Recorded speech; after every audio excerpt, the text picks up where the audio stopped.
Tem alguém entrando aqui. Bom, boa noite a todas e todos. Nós vamos começar agora mais uma edição do Cinema da SPP. E hoje a gente tem como convidado o Diego Cirne, que é professor da UFRN, mestre e doutor em literatura pela UFPB. Ele fez os seminários de 2 anos que a SPP apresenta. E também ele tem pesquisado na linha de psicanálise e literatura.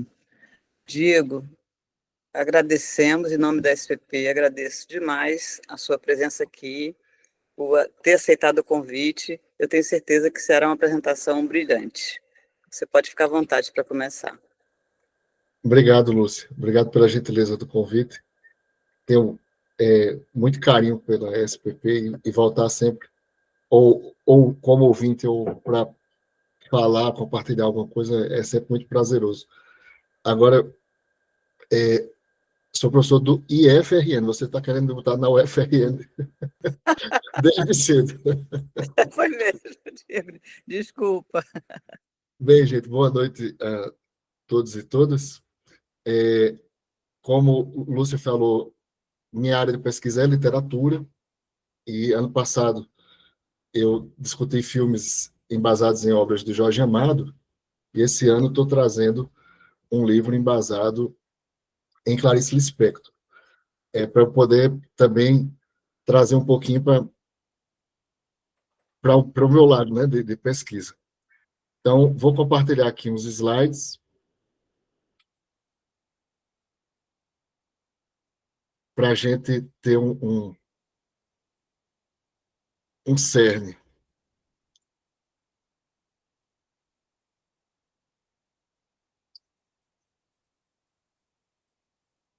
Lúcia, está ok aí? Ok. Pronto. Eu tematizei uma leitura que vai passear pela literatura e pela psicanálise a partir do texto fílmico, e denominei essa fala como Mal-Estar, Consciência e Amor na Desreconstrução de Lore em Um Livro dos Prazeres. Eu acho que é o processo pelo qual a personagem passa, muita carga psíquica, um conflito intimista a partir da inter-relação dela com os outros, sobretudo com Ulisses, até que ela possa viver o amor com ele de fato. Essa é a linha que eu vou tentar seguir. Nesse sentido, os meus objetivos estão resumidos assim. Esta análise se propõe a fazer uma leitura psicanalítica do filme O Livro dos Prazeres, adaptação do romance Uma Aprendizagem ou O Livro dos Prazeres, de Clarice Lispector. Nessa apreciação, iremos verificar como se dá a transformação da personagem Lore até viver o amor verdadeiro com Ulisses. Eu destaco aí de vermelho essa ideia de transformação, justamente no sentido de desconstrução, reconstrução, a partir de alguns conceitos que eu vou tentar visitar. E, para isso, recorreremos a esses conceitos importantes da psicanálise, como mal-estar, transferência, pulsão, narcisismo e sexualidade. Basicamente, vou trazer esses conceitos e tentar usá-los como pressuposto de leitura para as cenas que eu vou destacar aqui nos fotogramas, certo? A tela está passando normal, né, Lúcio? Posso seguir? Tá sim, Diego. Normal. Certo.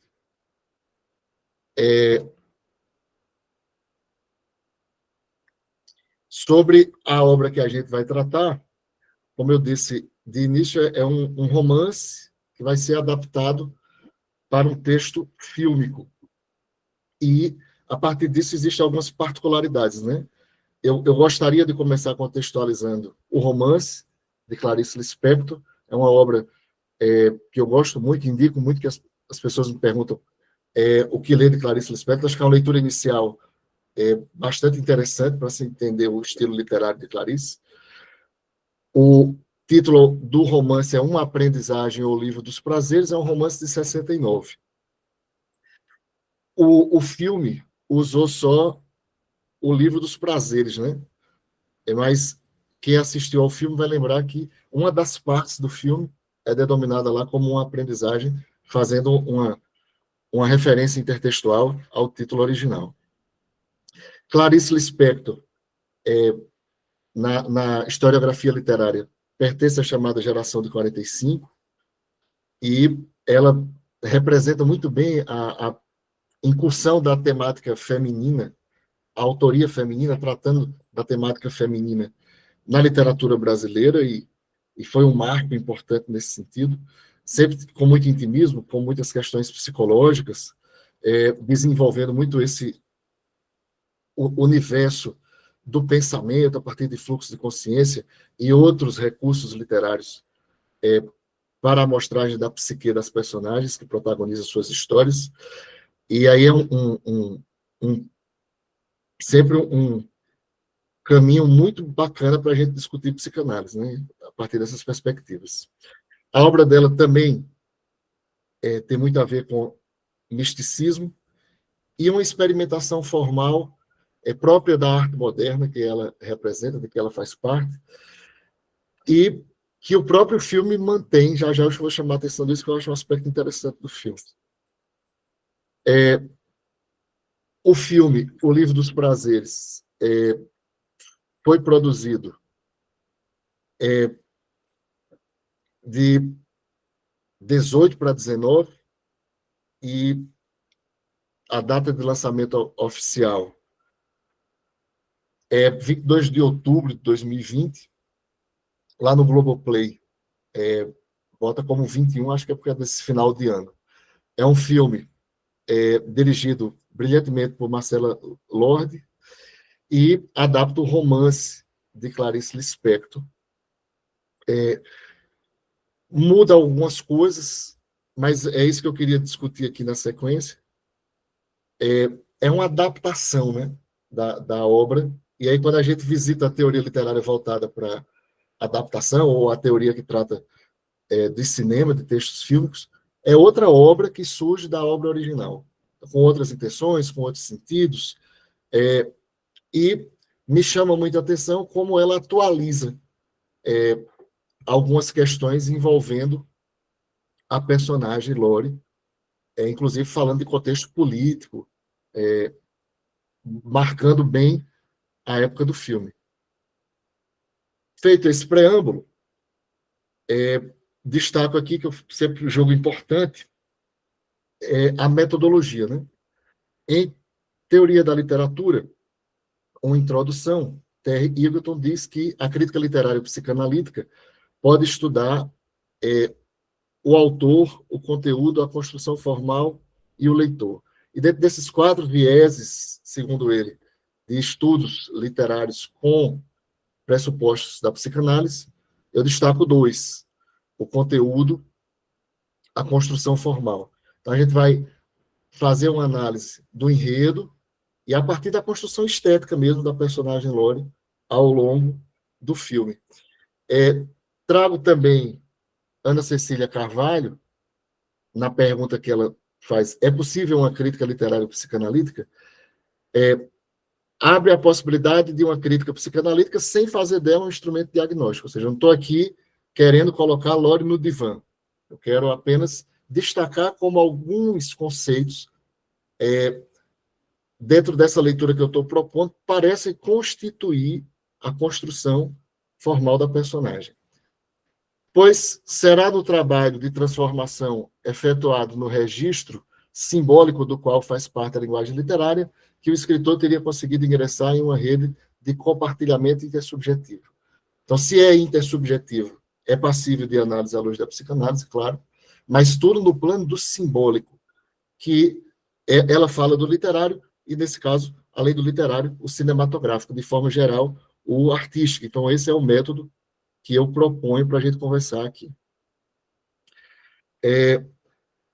Sobre as personagens principais, tanto do romance como do filme, centrando agora no filme, Lori e Ulisses, né? Há uma distinção do romance, que o Ulisses vem com falando espanhol, castelhano, né? Ele é um estrangeiro, mas no romance originalmente não é isso, mas é um professor de filosofia. Lore está saindo de casa, do interior, tentando viver no Rio de Janeiro como professora, e a relação entre eles é que centra toda a trama, todo o enredo.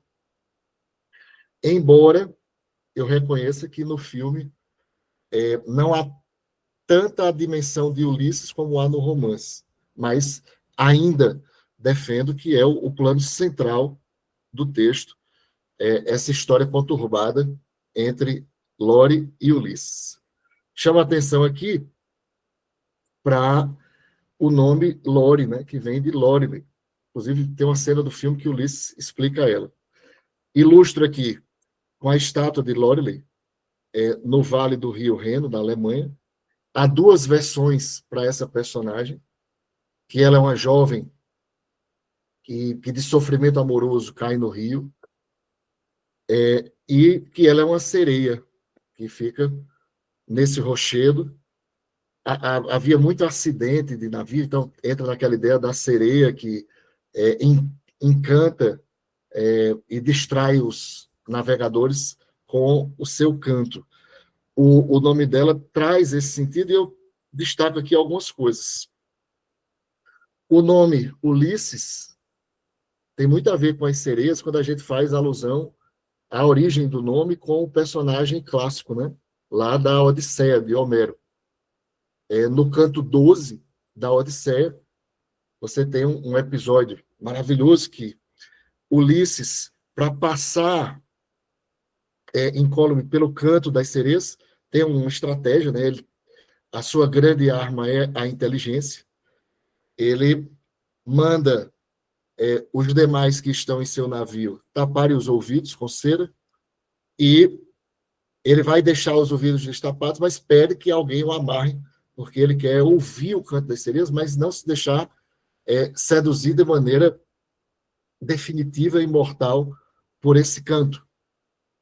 No livro Dialética do Esclarecimento, de Adorno e Horkheim, eles dizem que é uma relação de classe, né? Ulisses, como é o chefe, o dono de tudo, da nobreza, é o rei, ele pode ter acesso a esse canto, ele vai degustar esse canto, e aqueles que estão trabalhando, não. Então, acho que o nome Loreley, para fazer esse par com Ulisses, é uma referência bacana em relação a esses mitos. E acho também que faz parte da construção da personagem, ainda falando da Odisseia, a lembrança de Penélope e Ulisses. E queria recordar aqui aquele manto vermelho, né, que é da mãe de Lore, e ela vai descendo ali, como a própria Penélope faz, tecia de dia, desfazia à noite, esperando a volta de Ulisses, que após 10 anos da Guerra de Troia, passa mais 10 anos para conseguir voltar a Ítaca. E, além da ideia de amor, desse lugar que Lore ocupa de Penélope, tem a ideia da espera, né? Que é uma ideia importante também no enredo do filme.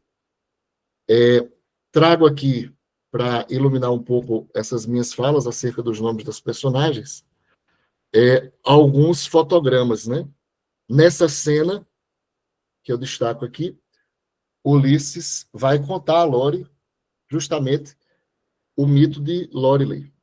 Ele diz que preferia que ela se chamasse Loreley, não Lore. E das duas versões, ele vai pegar a sereia, o que mostra a intenção, né, simbólica de misturar intertextualmente esse Ulisses com as sereias lá do mito clássico. E destaco ainda, para mostrar a pertinência dessa minha proposta, está aqui, ó, na cena de cima, o manto vermelho, que ela, ao investigar as coisas da mãe, pega e vai costurar como Penélope. Né? Algumas cenas fazem alusão a isso. Em uma cena, não sei se vocês viram, Ulisses liga para ela, e quando ela olha para o celular, ele é o sábio. Obviamente, ele é o professor de filosofia e tal, mas também lembro que Ulisses tem como grande força do seu heroísmo, a sua sabedoria, né? Então, há muita pertinência nessa inter-relação com o mito clássico, e essa história de Lore e Ulisses me fez trazer isso. Eu havia falado há pouco que há uma experimentação formal muito forte na obra de Clarice. Ilustro aqui, ó, esse é o início do romance Uma Aprendizagem ao Livro dos Prazeres. Uma vírgula. Estando tão ocupada, viera das compras de casa que a empregada fizera às pressas, porque cada vez mais matava serviço, embora só viesse para deixar o almoço e jantar prontos. Então, começa o romance com uma vírgula, sem nenhuma palavra antes, num aspecto literário interessante, que aqui, na parte verbal que eu cito, o final do romance, essa cena aqui reproduz esse diálogo. Depois do encontro amoroso, do sexo prazeroso, ela fala, né? Eu penso, interrompeu o homem e sua voz estava lenta e abafada, porque ele estava sofrendo de vida e de amor. Eu penso o seguinte, e justamente quando ela vai falar o que ela pensa, o romance acaba, o filme acaba também, o que mostra uma ideia de não tem começo, nem fim, né? O final é reticente, o começo é abrupto, um estilo bacana que se mantém no filme também, que eu gostaria de trazer isso aí. Seguindo, agora já dialogando com os conceitos da psicanálise, eu vou defender aqui a ideia que é o mal-estar que acompanha as partes iniciais da personagem no seu percurso, Lore, e vou tentar trazer o conceito freudiano, mas sempre tentando aproximá-lo de alguma forma do construto artístico, né, que é o filme.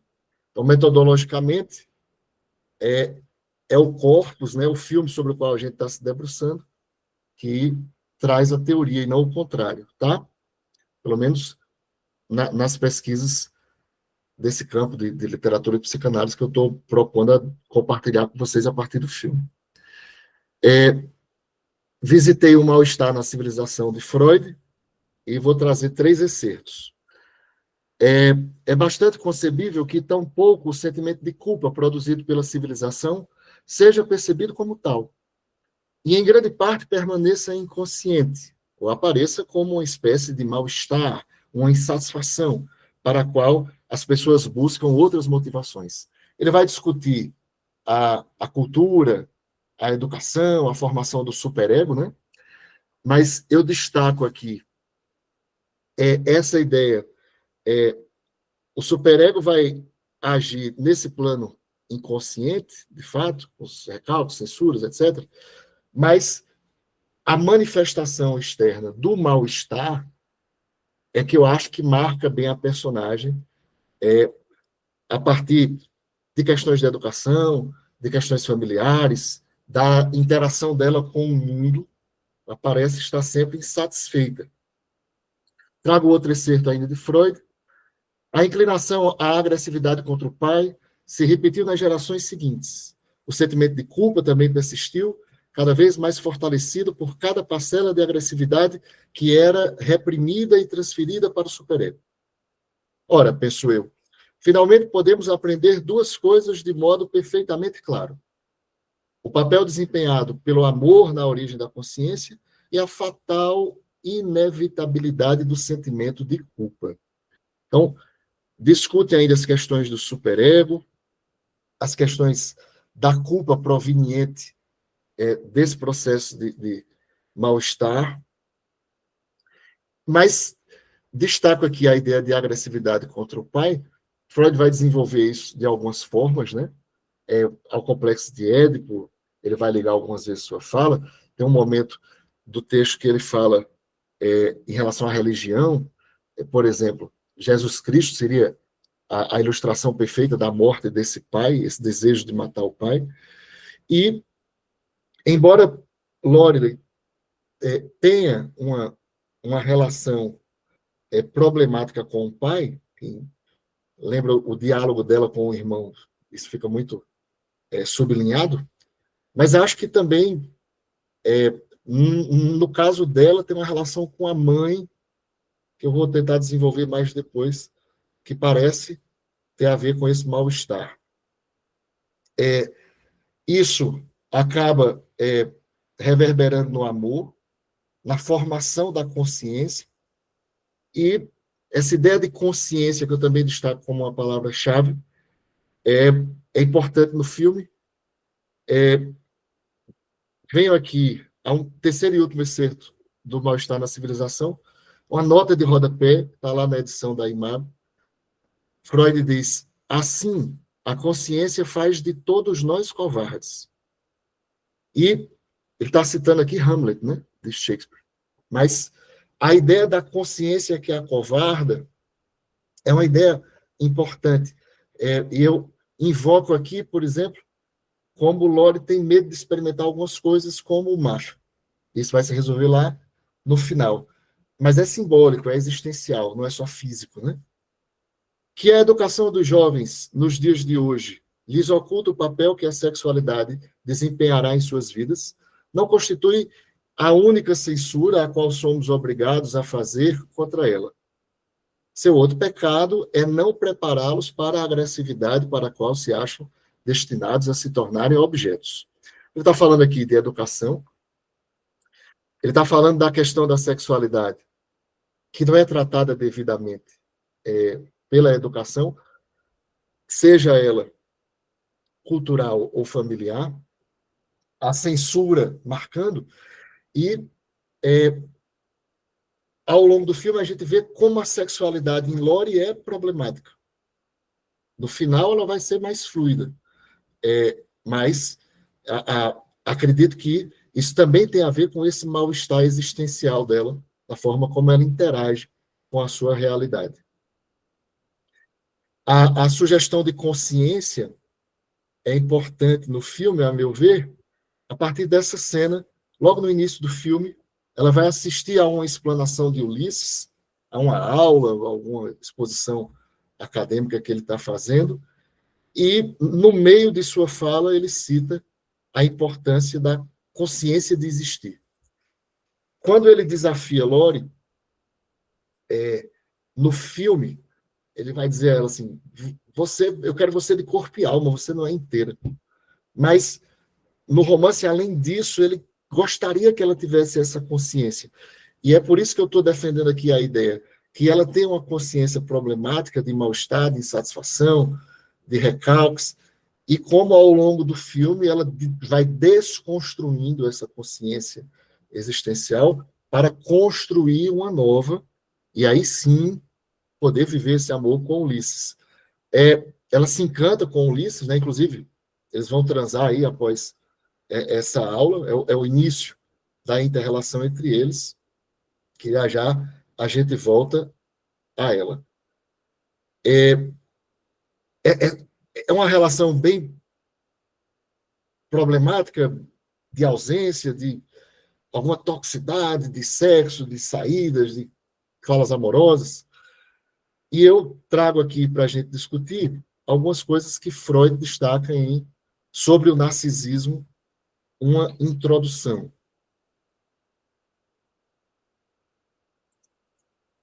Não, licença, dá uma olhada na garganta. A instituição da consciência foi, no fundo, uma personificação, primeiro da crítica dos pais e, subsequentemente, da sociedade. Processo que se repete quando uma tendência à repressão se desenvolve de uma proibição ou obstáculo que proveio, no primeiro caso, de fora.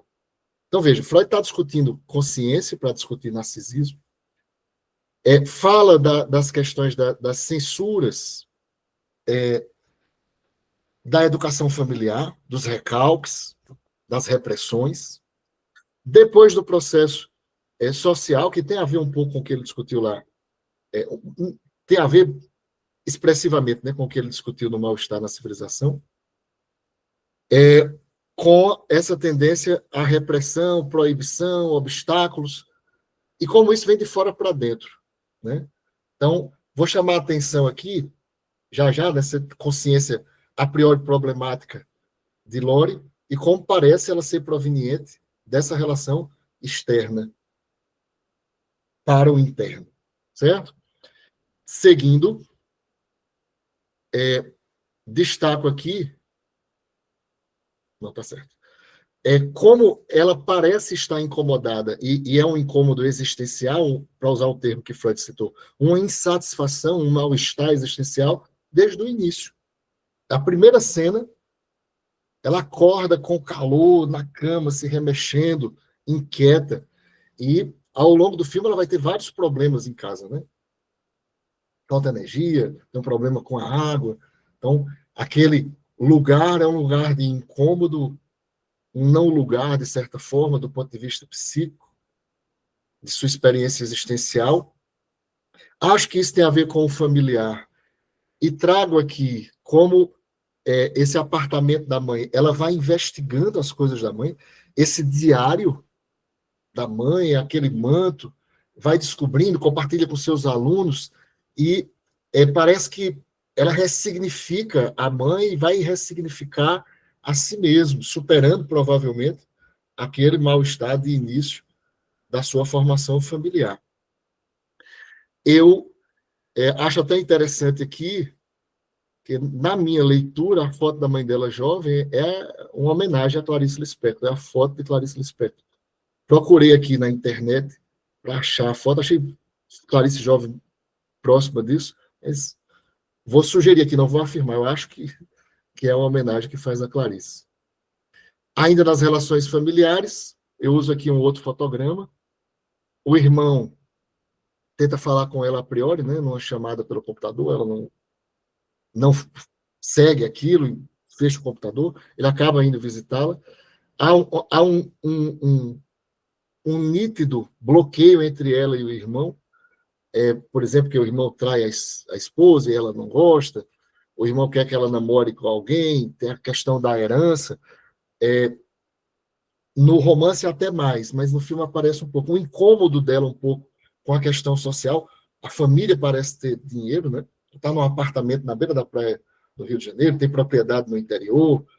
O irmão diz, peça ajuda ao pai, mas ela parece que quer se independer disso, quer sair disso de alguma forma. E, nesse momento, é uma das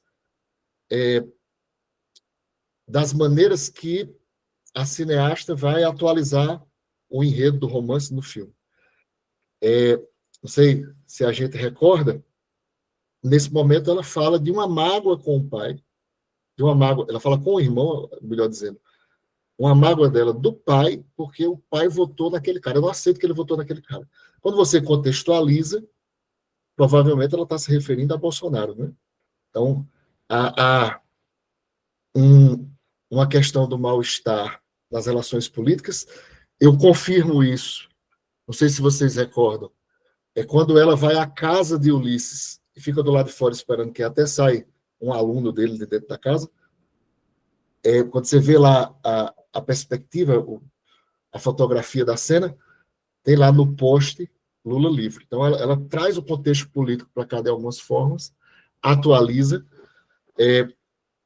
Eu vi nos seminários, eu assisti a uma palestra de Christian Duque um dia desse, ele mostrando como a política passou, nas suas análises, a fazer parte da psique das pessoas. Então, achei uma atualização bem interessante desse mal-estar, dessa insatisfação que Lore vive. Ela é uma pessoa sem muitas amizades, né? Ela vai dizer a Ulisses, por exemplo, que a mãe desse aluno é uma amiga dela, uma cartomante, mas, por exemplo, que bota cartas de graça para ela, né? Tem uma cena que ela pede para a Lore tomar conta do filho, mas nessa cena aqui, quando ela chama Lore para ir para a festa do aniversário do filho, até ao ar livre, um lugar bacana, Lore disse a priori que não vai, que tem compromisso. Ela diz, você não tem compromisso, você é sozinha. Quando ela vai, há um desconforto dela, uma agorafobia, uma misantropia, ela não se sente bem ali, ela vai acabar encontrando Ulisses, né? Ali. Gostei muito dessa cena, que elas estão no cinema, e fiz questão de trazer essa ilustração aqui, da cara de espanto da amiga, né? Para ela, quando ela entra numa crise de choro, elas estão no cinema, o monólogo é bem expressivo, né? Que elas estão assistindo naquele momento. A personagem fala de suas circunstâncias como mulher, fala de tortura, numa alusão aí à ditadura militar, também trazendo esse contexto político para a construção psíquica de Lore, o que não é tão presente no romance, é uma criação artística mais do filme mesmo. E, por fim, destaco como esse desajuste dela com o mundo é problemático aqui na festa da escola, né? Está totalmente descontente, bebe, não se sente bem ali, sai abruptamente, meio perdida, embora esteja sendo acolhida, seja pela mãe do aluno, pelo próprio aluno, na cena que ele vai ficar, nas cenas que ele vai ficar com ela em casa, por esse professor aqui, ela parece estar sempre descontente, por isso que eu trago, e a gente pode discutir depois o que é que vocês acharam, essa ideia de mal-estar. Acho que a construção dessa nova Lore passa pela reconstrução de sua sexualidade. Recordo aqui que quando a gente trata de sexualidade, vou ao vocabulário de psicanálise, de Laplanche e Pontales, que nos diz que sexualidade não designa apenas as atividades e o prazer que dependem do aparelho genital, mas toda uma série de excitações e de atividades presentes desde a infância, e que se encontram a título de componentes na chamada forma normal do amor sexual. Então, veja, tem a ver com a própria experiência genital, do sexo em si, mas tem a ver com outras coisas, tem a ver com as origens infantis, o que dialoga com o que eu estou propondo aqui dessa educação familiar. Como Lore parece ter dificuldade de experienciar alguns prazeres, que depois ela vai conseguir reconstruir, e como isso vai interferir na sua relação amorosa, esse amor que também vai ser sexual com Ulisses. Destaco aqui alguns momentos, né, de sexualidade simbolizada na personagem. Logo no início do filme, ela não está conseguindo dormir. Eu não sei se vocês concordam, mas me chama muita atenção essa perspectiva aqui, esse ponto de vista, ela de frente para o mar, né?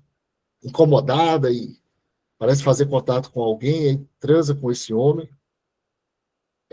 No outro dia o cara vai embora sem falar com ela, faz uma cara de descontentamento. Tem essa cena aqui que eu acho que é uma das fotografias mais bonitas do filme, com esse enquadramento. Ela está se masturbando, né, vivendo outra experiência de sexualidade.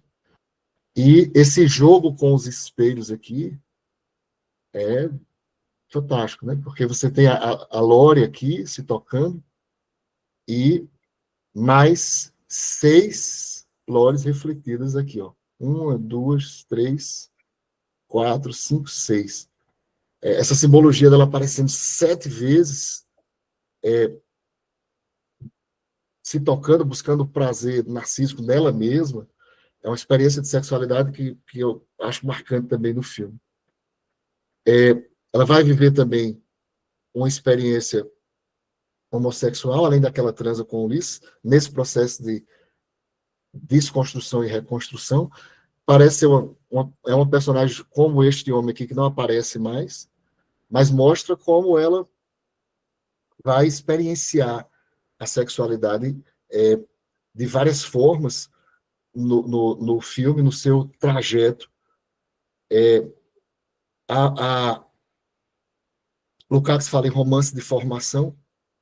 Aqui não seria um filme de formação, mas de reformação, talvez, de Lore, nessa leitura que eu estou propondo.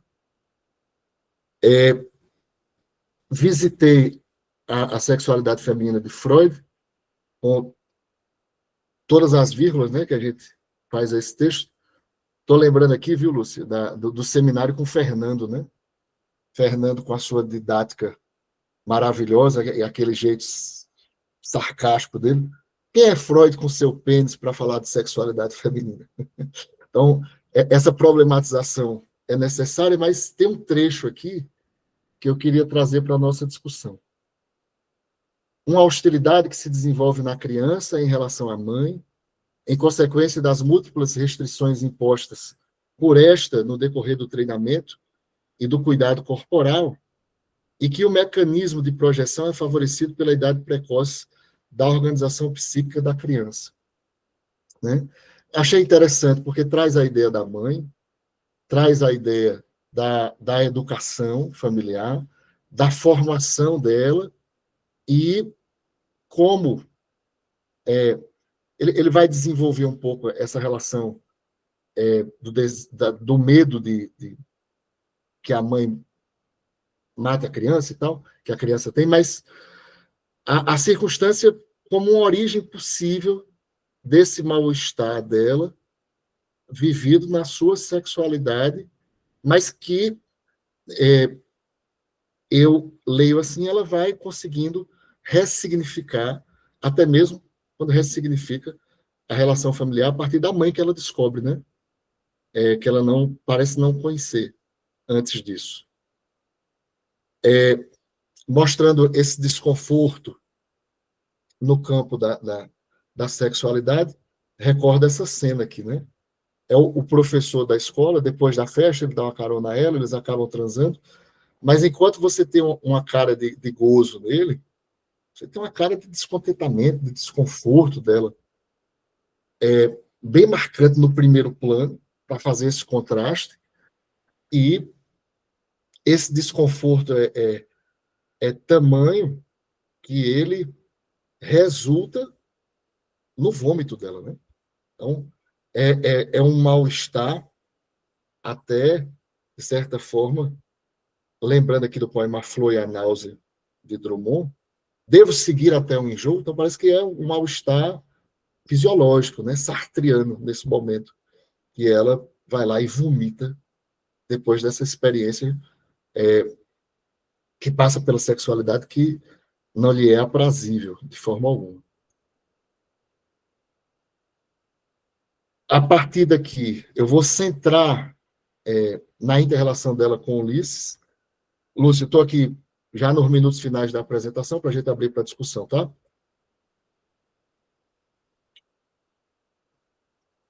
Tá tranquilo, Diego. Tranquilo. Certo, obrigado. A inter-relação dela com Ulisses é o ponto central do enredo, e eu destaco aqui, vem a aula, eles transam, depois essa relação assume vários vieses, né? Tem momentos que eles saem para jantar, vão a bares, vão a clubes, até, pelo menos de início, de forma amena, mas há momentos de agressão, assim, né? Quando Ulisses convida Lore pela segunda vez para entrar na água, na piscina do clube, ela não quer, e ele, veja essa perspectiva aí dessa terceira cena aqui, como é interessante, ele vai dizer a ela que ela não é corpo e alma, e que ele só vai querer saber dela agora quando ela tiver por inteira. Então, dá o endereço a ela e tal, e vai embora, e ela fica assim, atônita. Mas ela vai conseguir ficar por inteira, se reconstruir e tal. A função de Ulisses, embora a gente deva problematizar o quão ele é tóxico, ao longo, repetido isso ao longo do filme, misógino e tal, mas ele vai cumprir essa função do agente. No romance é um pouco mais passivo, nesse sentido dessas agressões, mas ele cumpre a mesma função, né, de sábio que quer mostrar a Lore outro caminho. E ele quer viver com ela, desculpe, um amor livre, um amor de uma nova consciência. Depois de se afastar, ela procura contato com ele algumas vezes, né? Vai até a porta da casa dele, como eu falei. Nessa cena que eu destaco aqui, tem um vizinho, né, que acha que ela está paquerando e fica olhando para ela, assoviando, e ela liga para o Ulisses vai lá. Então, ele tem um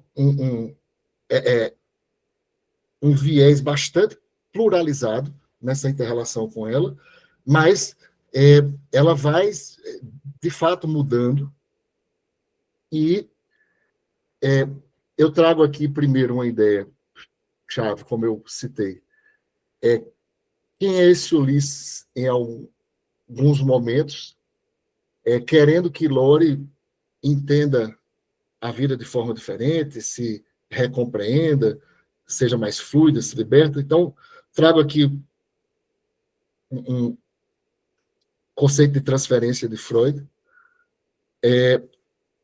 um processo constitutivo do tratamento psicanalítico, mediante o qual os desejos inconscientes do analisando, concernentes a objetos externos, passam a se repetir no âmbito da relação analítica na pessoa do analista, colocado na posição desses diversos objetos.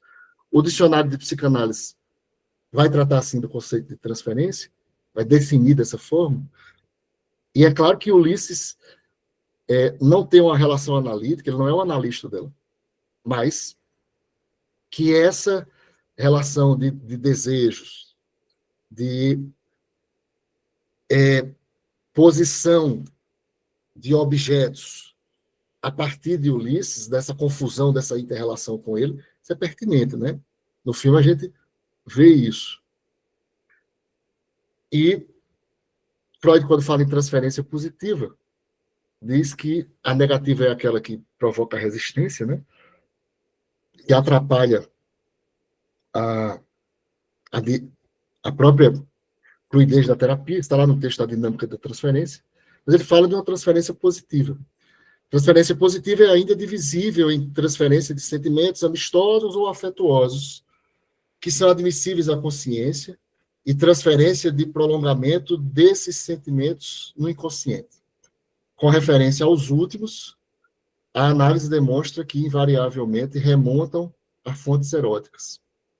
Então, eu acho que, algumas vezes, a forma, não é sempre, mas a forma como Lore vê Ulisses, como ela o procura, como ela o vê como sábio, como ela pede ajuda a ele, como ela vai algumas vezes ao ambiente acadêmico dele, né, como uma referência positiva, embora erotizada, desses afetos que são citados por Freud, mas sempre entendendo que há uma distinção muito forte, né? Há uma aproximação desses aspectos que eu estou colocando, mas o Ulisses não é um analista dela, não é uma relação analítica, mas também deixo para a gente discutir depois se no campo do simbólico vocês concordam comigo, que é plausível falar disso. Voltando sobre o narcisismo, uma introdução, Freud cita uma antítese entre a libido do ego e a libido objetal. Quanto mais uma é empregada, mais a outra se esvazia.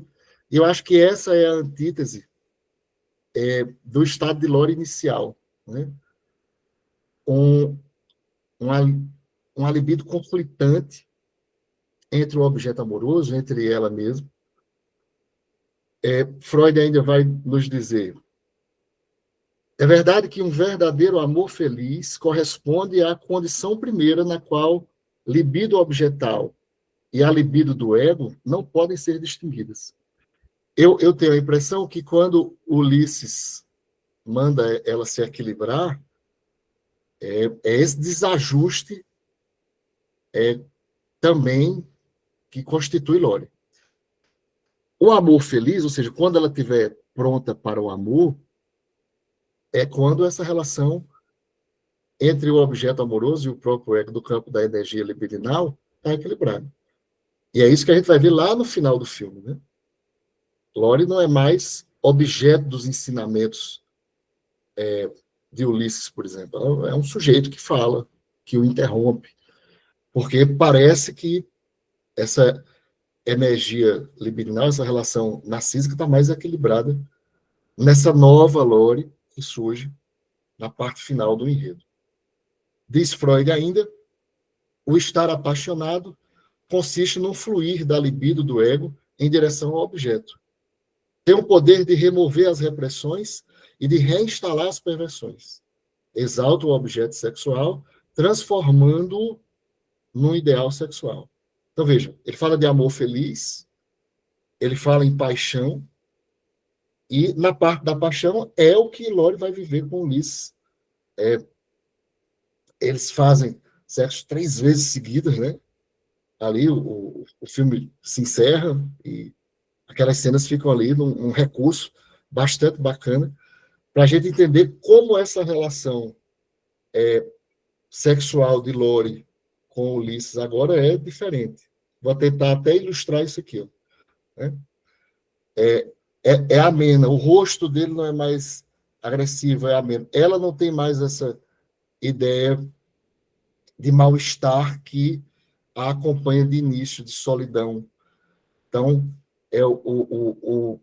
o prazer agora é vivido de outra forma, é o resultado, é aí que eu entendo que ela se desconstruiu e reconstruiu, superando esse mal-estar, equilibrando esse narcisismo, essa energia libidinal, para dizer melhor. E eu vi que meu amigo Eider está aqui, que é das letras, não sei se Samuel está por aí também, que também é das letras, para falar de Clarice Lispector. Isso é muito comum, é o que a gente chama de epifania, né? A epifania clariciana, ou seja, as personagens femininas de Clarice passam por essas transformações a partir de experiências do seu cotidiano mesmo. Eu não seria intelectualmente honesto visitando um enredo adaptado de Clarice se não lembrasse desse conceito que também constitui, a meu ver, o penúltimo degrau nessa ascensão e reconstrução de Lore. Vejamos. No início do filme, ela traz da feira umas maçãs, então essas maçãs caem no chão e tal. Isso no romance tem a ver com a experiência sensorial, que ela vai passar na feira, com frutas, com a maçã, que ela parece que está lá no Éden, diz a voz que narra o romance. Ela morde e deixa ali, porque ela já conhece o bem. Então, ela vai desenvolvendo pulsões parciais, zonas erógenas, a partir dessas experiências sensitivas, nesse processo de reconstrução, tipicamente claricianas, né? Já a gente vai trazer um conceito aqui de epifania. Ela tem um sonho, aqui nessa cena aqui do lado direito, que ela está comendo de maneira muito sensual uma fruta, ela dança, ela pula, ela lambe essa fruta numa imagem muito sexualizada, depois toma o vinho, esse vinho escorre, veja que fotografia interessante, mostrando que mesmo no plano onírico, ela está vivendo essa experiência sensitiva diferente, coisas simples como uma fruta, um vinho, mas que vão transformando. E destaco no final essa entrada dela no mar, né? Tem uma sequência assim maravilhosa. Não sei se vocês concordam. Ulisses chama ela para entrar no mar. Quando conta ela a história da sereia, ela diz que nunca entrou no mar. E ele diz: "Pô, uma sereia que não conhece o mar". E ela vai entrar nesse final antes de procurar Ulisses, porque é esse banho no mar que, a meu ver, simbolicamente encerra essa reconstrução dela, a superação desse mal-estar, desses recalques. Ela está feliz, ela está rindo, a experiência dela com o mar. No romance, ela bebe até um pouquinho de água do mar, experienciando aquilo, de maneira física também. E quem recorda dessa sequência de cenas, aqui já está bem claro, mas ela chega ainda está bem escuro. Então, parece dar a ideia de um amanhecer, de uma simbologia de um renascimento que a personagem passa no mar. O mar com seu símbolo de infinitude, né, o seu símbolo de origem da vida. Acho muito bacana essa experiência e trago até aqui uma definição de epifania teórica de Afonso Romano de Santana, que é a referência-chave quando a gente vai falar de Epifania em Clarice. Epifania é um relato de uma experiência que, a princípio, se mostra simples e rotineira, mas que acaba por mostrar toda a força de uma inusitada revelação. Então, as personagens, dentro do cotidiano, vê algo que não é extraordinário e vive uma catarse emocional, uma crise existencial, um êxtase que vão sair dali transformadas. A personagem Ana, por exemplo, do conto Amor, as compras caem no bonde e ela olha e vê um cego mastigando chiclete e aquela imagem a perturba de forma epifânica. Em A Paixão Segundo GH, a protagonista vai comer uma barata, né, do quarto da sua funcionária lá, da sua secretária. Então, é esse tipo de coisa que a gente vê em Lore. É uma maçã, um banho de mar, um vinho que toma, uma fruta que come. É interessante aí como isso está margeando esse processo de reconstrução da consciência, da personalidade, por consequência, de Lore. E tem uma passagem até linda do romance que fala de Lore no mar. Né? Depois eu posso até tentar achar aqui no romance. Ela em frente ao mar e a voz locutora narra de maneira muito bacana, muito poeticamente forte. Encerrada aqui essa proposta de leitura, trago as considerações finais.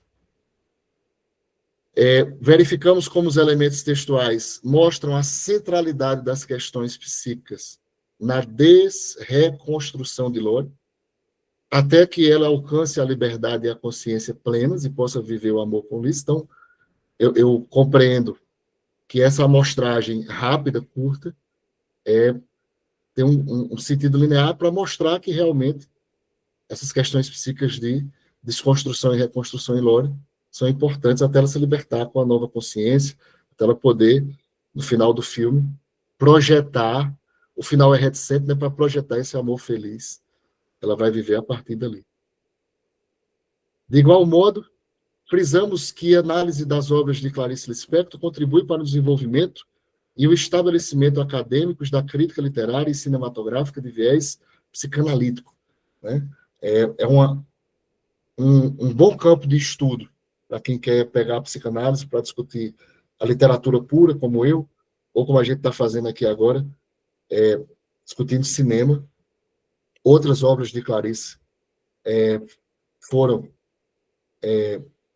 adaptadas, né, para filme, A Hora da Estrela, por exemplo. Então, fica aí a dica da possibilidade da gente discutir outras obras de Clarice, um campo bastante possível. E, por fim, reiteramos que, dentre os vários campos de abrangência epistemológica da psicanálise, a crítica literária e cinematográfica é certamente um braço bastante frutífero. Então, encerro aqui essas considerações defendendo meu peixe, né? É possível, é frutífero, é profícuo pegar a teoria psicanalítica para discutir literatura, sim. Temos ótimos estudos nesse sentido. As referências, e agradeço o convite da SPP, da figura de Lúcia, e agradeço a todos e todas pela atenção, espero ter me feito entender aqui, viu, Lúcia? Estou aberto aí para os debates. Diego, que apresentação fantástica. Caramba. Olha, isso aí 1 hora, viu? Deu quase certo. A gente tem alguns minutos aqui para o debate. E super parabéns pela sua apresentação. E está aberto aqui o debate, quando vocês quiserem falar, se alguém quiser falar, espero que queiram, vocês podem levantar a mão e a gente vai, vocês vão falando na ordem. Mas, enquanto isso, eu vou fazer um comentário assim, bem geral, Diego. Quando você fala, né, Ulisses, né, podia ser, me pareceu, inclusive, machista, né? Ele é misógino e tudo mais, mas é curioso como isso daí não é nada que atrapalhe o desenvolvimento dela, né? A busca dela, a autodescoberta dela. Pelo contrário, ela ali aparece como inicialmente como objeto, mas ele é um objeto o tempo inteiro. Eu fiquei vendo ele que é o objeto, porque a partir dele, a partir do que ele apresenta para ela, ela faz toda essa transformação, claro.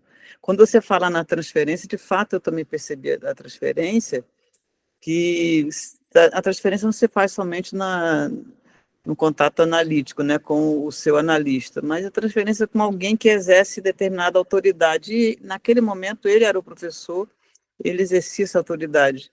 E a transformação dessa transferência aí, quando ela inicialmente faz a transferência, mas depois essa transferência era dissolvida. Ele fica num paralelo com ela, ele não é mais a autoridade, ele fica numa situação paralela. Tanto é que, como você falou, a expressão dele relaxa, né? A expressão final dele fica uma expressão relaxada, dela também. E eu acho fantástico, fantástico a manta, né? Incrível, porque ali é Penélope, né? Com aquela manta ali, a forma também como ela apresenta no filme, a diretora apresenta no filme, a gente vê na cara ali Penélope.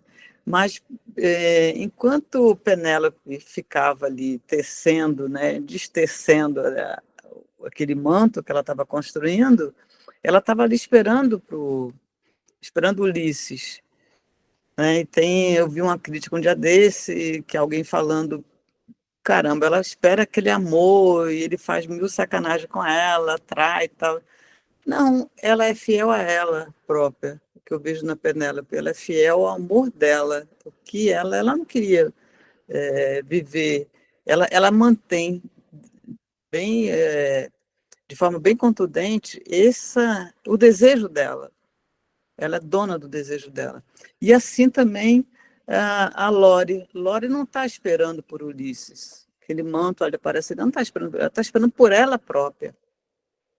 Então, essa ressignificação da vida dela, acho que é incrível. Realmente, Clarice Lispector, ela impacta, né, com a sua literatura, seus personagens, sobretudo os personagens femininos. E lindíssimo começar com uma vírgula e terminar com 2 pontos, porque é assim, não tem começo, não tem um fim.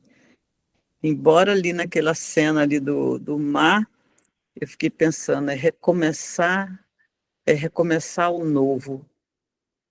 No caso, você recomeça o novo, mas é um novo que é sempre novo, não tem um princípio.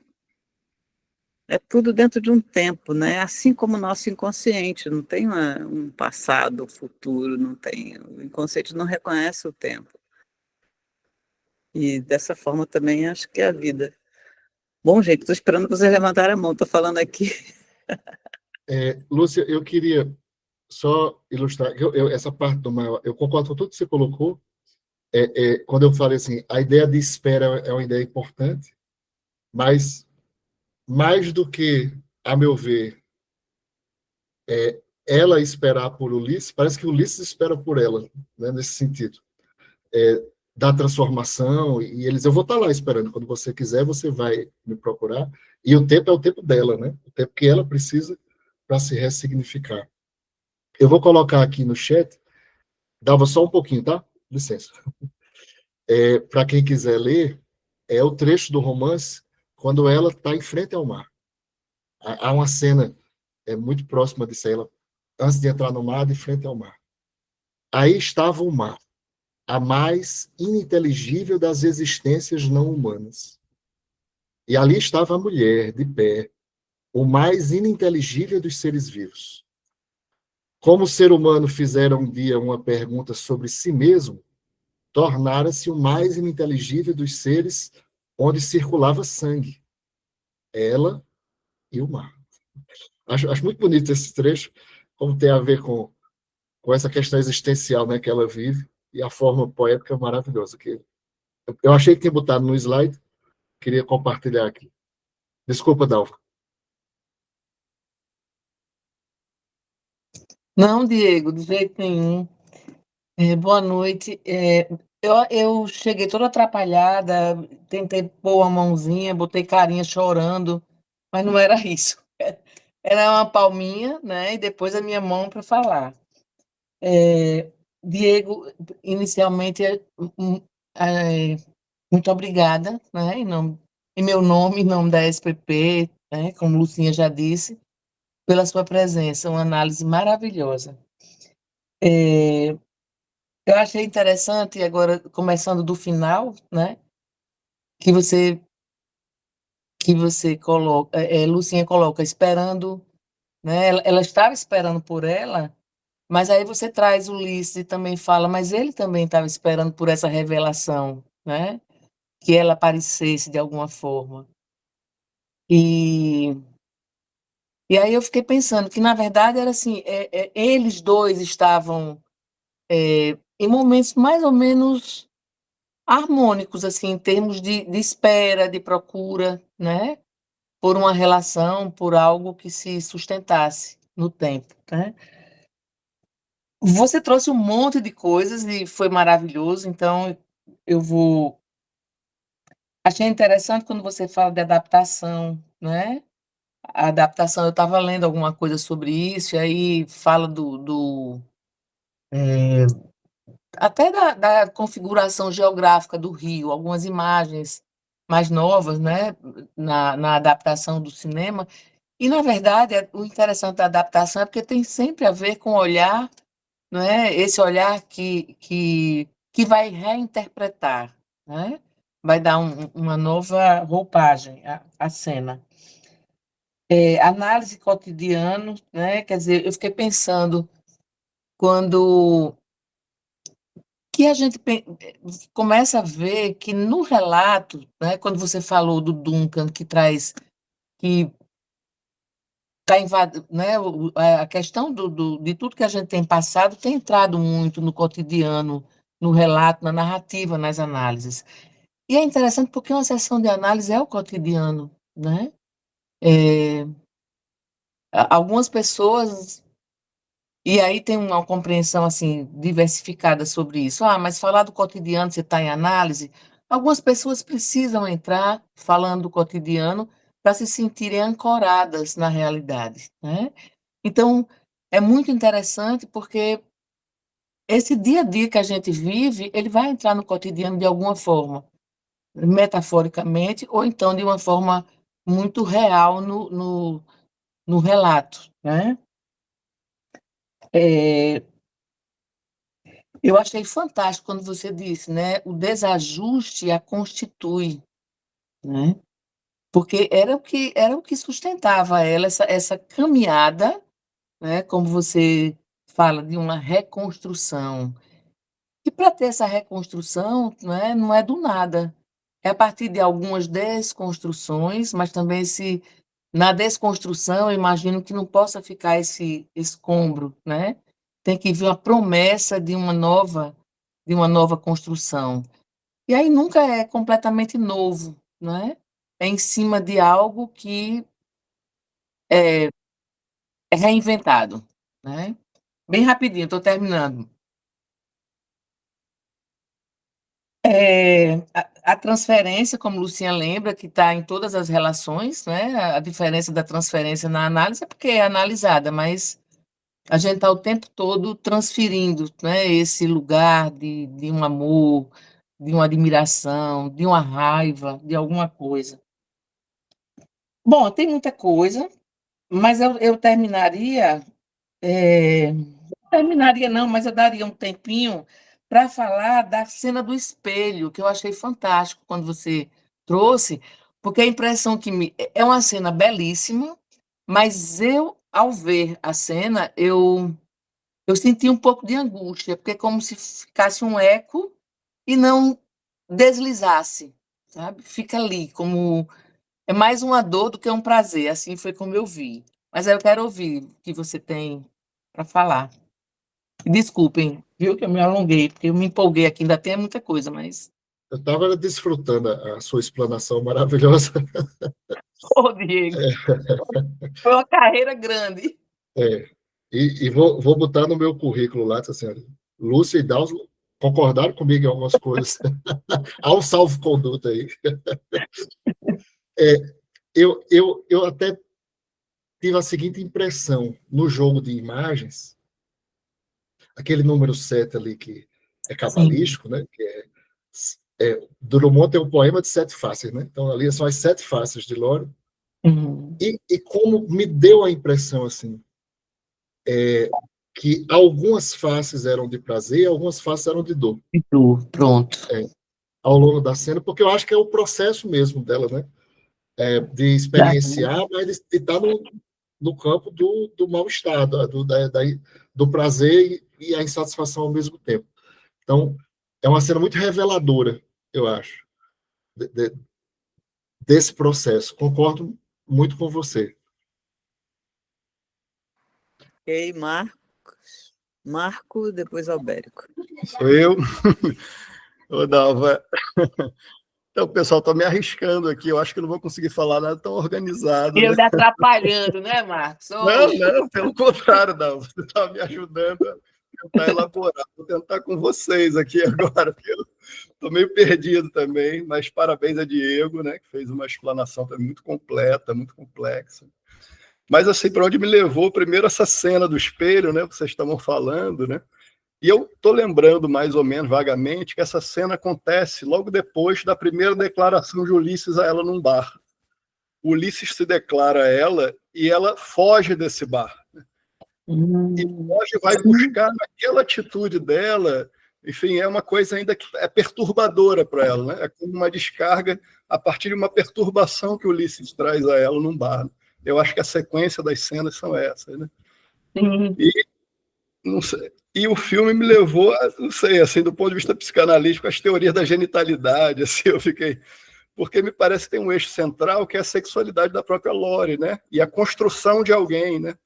Eu lembrei do texto, busquei agora, na verdade, o texto do Freud, que ele fala que da sexualidade como um protótipo das relações humanas, né?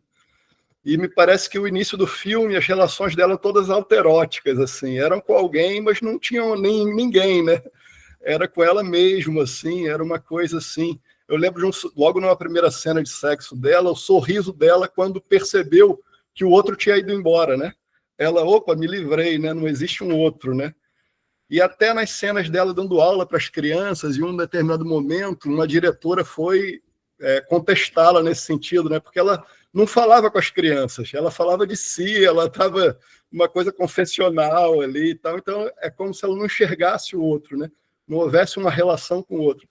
E eu acho que ao longo do filme, e até o irmão dela, a presença do irmão, contextualiza e mais ou menos dá um tom assim de que, de fato, ela não foi vista, né? Não foi vista, ela era a caçula. Então, fica uma sensação de que a relação dela com o Ulisses começou a aparecer um outro, né? Começou a surgir alguém que havia e que eu acho que tinha uma identificação ali, porque o Ulisses também, como vocês já falaram, era alguém também que tinha um pouco desse perfil um pouco alterótico, uma coisa assim, meio solitária e tal. E eles foram se achando, não sei, assim, a sensação é que foi começando a existir um outro na relação e ela começou a ficar com um certo mal-estar, que foi a cena do professor, né? De transar assim, sem ninguém, enfim, né? Começou a despertar alguma coisa. E eu acho até, eu tive a impressão, não sei se eu estou certo, que ao longo do filme foi surgindo objetos internos no apartamento que eram um vão livre, etc. Como uma imagem assim da construção de objetos internos, assim, né? Uma certa metáfora do que estava acontecendo com ela, né? Então, assim, tive essa impressão assim do surgimento de alguém a partir do olhar do outro. E e no fim o surgimento de um outro, né? Que ela foi buscar esse outro, e o final, eu acho que foi ela entrando numa relação, de fato. Existia um sexo onde existia ela e um outro, né? Uma relação, assim, né? Aí, não sei, eu lembrei também de Thalassa, assim, um texto de Firenze, né? Que é mar, né? Thalassa é mar. E a questão do Thalassa é uma regressão ao mar mesmo, a possibilidade de reencontrar esse lugar de útero, né? Que é o mar, assim, e ela... que era um encontro genital, inclusive, na genitalidade, um encontro com o outro, né? Numa relação sexual de encontro com o outro. Então, assim, eu fiquei nessas viagens, em resumo, assim, não sei o quanto eu pude, enfim, né? Ser claro, né, do que eu queria falar. Só fazer um comentário, pequeno comentário aí. Marco me lembra que a sexualidade dela era vivida de forma parcial, como uma criança, não é? O outro aparece depois, ela está muito voltada só para ela. Então é parcial, como a criança vive a sexualidade. Depois ela encontra o objeto, que é o outro, quando ela se torna madura, sei lá, adulta, ela cresce, né? Dá, você vai falar ainda ou eu passo para o Albérico? Bem rapidinho. Essa questão da objetos parciais. Eu me lembrei que Diego fala das maçãs no início, né? E são lá várias maçãs e depois a dentada, quer dizer, eram fragmentos, não é? De momentos. Então, aí eu acho que fica bem exemplificado. Eu achei muito interessante, Marcos, a sexualidade é construção de alguém, né? É isso mesmo. E não, aí agora me perdi, só depois. É, segue. Eu queria também interagir com o Marco, assim, isso que você falou sobre os parceiros, é tanto que eles não têm nomes, não têm rosto, né? Não há uma focalização ali, que é um recurso simbólico para você dizer assim, não existe um sujeito aqui, né? Nesse sentido literário, cinematográfico. E você trouxe um aspecto interessante, que é assim, a casa era uma casa vazia desde que a mãe tinha morrido, abandonada, né? Então, ela vai descobrindo os objetos da mãe, vai mudando as coisas de lugar, vai trazendo novos objetos, que é a imagem da própria reorganização interna dela, né? Eu acho esse um viés também muito bacana do filme, que é explorado mais no filme do que no romance, inclusive que trabalha com o plástico, né? O imagético. Muito boa a sua observação, Marco. Vou anotar aqui, viu, para a próxima apresentação sobre o. Diego, Vou roubar a sua ideia, vou logo avisando. a simplicidade, como Clarice Lispector coloca, né? Porque ela é uma pessoa de família de posses, mas coloca ela como professora primária, né?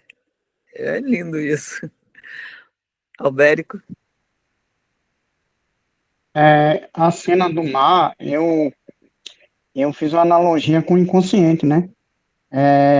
Quando ela mergulha, ela está mergulhando no desconhecido ali.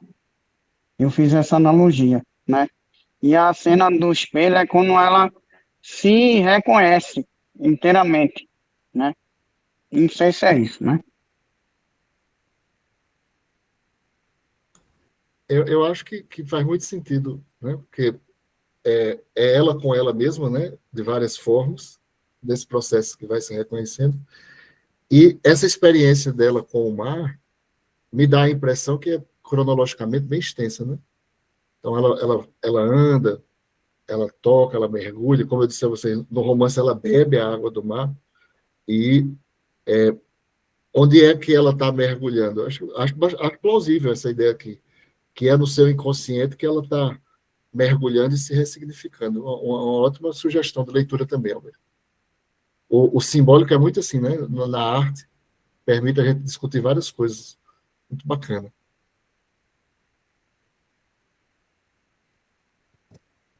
Sou eu, Lucinha? Sim, Eu, sim, eu, Dal.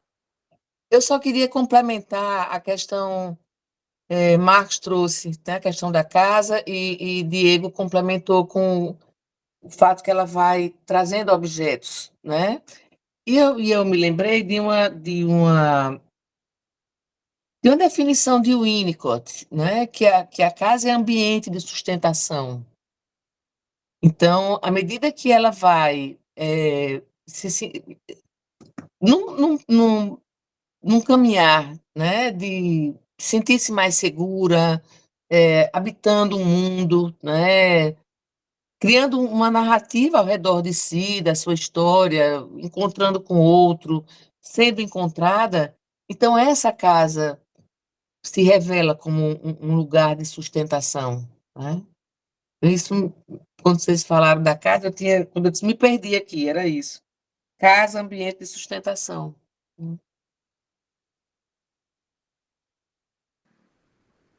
Alguém quer falar? Pode levantar a mão. Eu vou falar só porque não tem ninguém com a mão levantada. A cena do espelho, né, é interessante, porque é uma cena eu mais 6, né? É uma cena fragmentada também, é ela fragmentada. E diferente, por exemplo, fazendo um contraponto com a cena do sonho. Aquele sonho já estava lá, o sonho não é o inconsciente, mas no sonho, o sonho é conteúdo do inconsciente. Então, o conteúdo do inconsciente dela já estava lá, completamente organizado, se é que a gente pode falar que consciente é organizado, que ele não é organizado, né?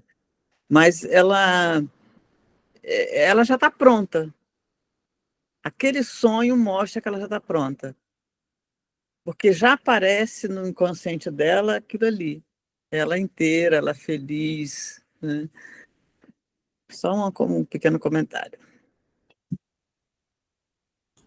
Eu concordo, e eu tenho a impressão que esse mar é construído no filme, o enredo todo, né? Porque ela sai do quarto e bota o colchão na sala e ela vai ficar sempre de frente para o mar.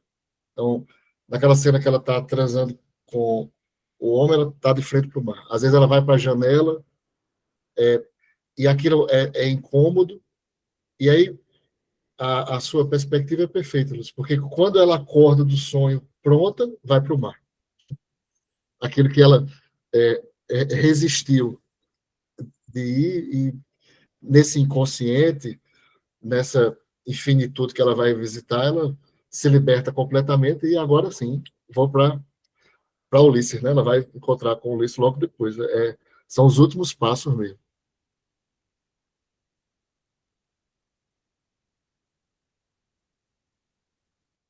Bom, se ninguém quer falar, a gente pode ir encerrando, né, Diego?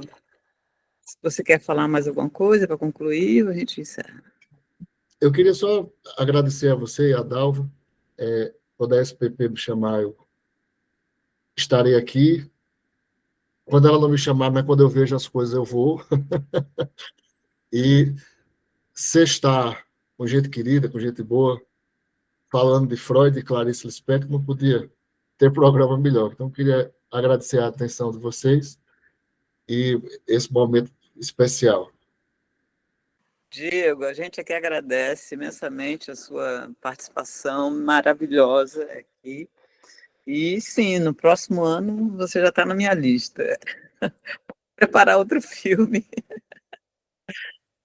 Bom, super parabéns pela sua fala. Dá, você quer falar? Está com a mão levantada? Não, essa mão ficou aí ad eterno, porque eu não sei tirar. Mas aproveitando, obrigada, Diego. Muito bom. Próximo ano você já traz outra obra. Aham. Então, boa noite a todos e então, até o próximo encontro. Boa noite. Tchau. Parabéns, até o Obrigado, próximo. Emília.